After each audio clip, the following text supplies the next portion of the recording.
3 ముళ్ళు వేశాడు. నువ్వే లోకమన్నాడు.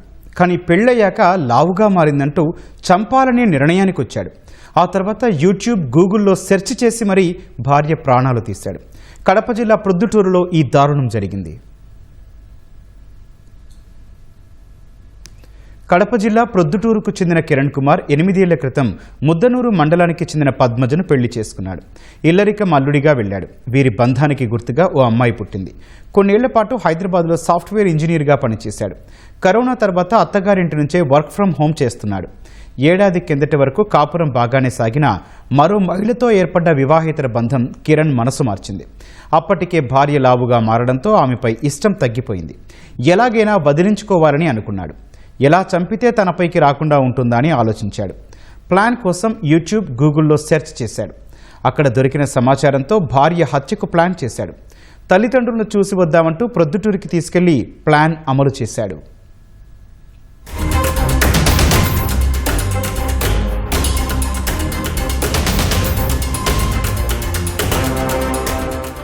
Confession was that initially Nikki was not on good terms with his wife.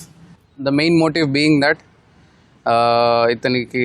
this wife was an obese person, ఎక్కువ తింటారు, over వెయిట్గా ఉంటారు, and that ఇతనికి she acted in a way that that made him look bad in front of society.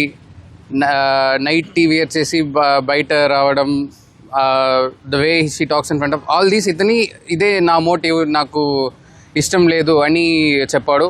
Second, ఇది ఇంకొకటి మనం angle uncover చేసాము. ఇతనికి 1 year ముందు ఒక ఇల్లీగల్ అఫేర్ కూడా ఉంది. అప్పుడు he was in relationship with another lady around 1 year back when he was in Hyderabad.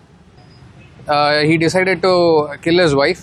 Initially అతను అంత యూట్యూబ్, గూగుల్లో సర్చ్ చేశాడు, ఎట్లా how to kill, how to poison, most specifically ఎట్లా పాయిజన్ యూస్ చేసి చంపవచ్చు అని. అండ్ అతనికి ఒక యూట్యూబ్లో ఒక లింక్ దొరికింది. ఆ లింక్లో ఒక నంబర్ దొరికింది. He talk to that number, purchase that particular poison from that person. Use చేసి అతను ఒక స్వీట్లో పెట్టి వైఫ్కి ఇచ్చాడు. Wife immediately became unconscious, fell on the floor. She was still semi conscious.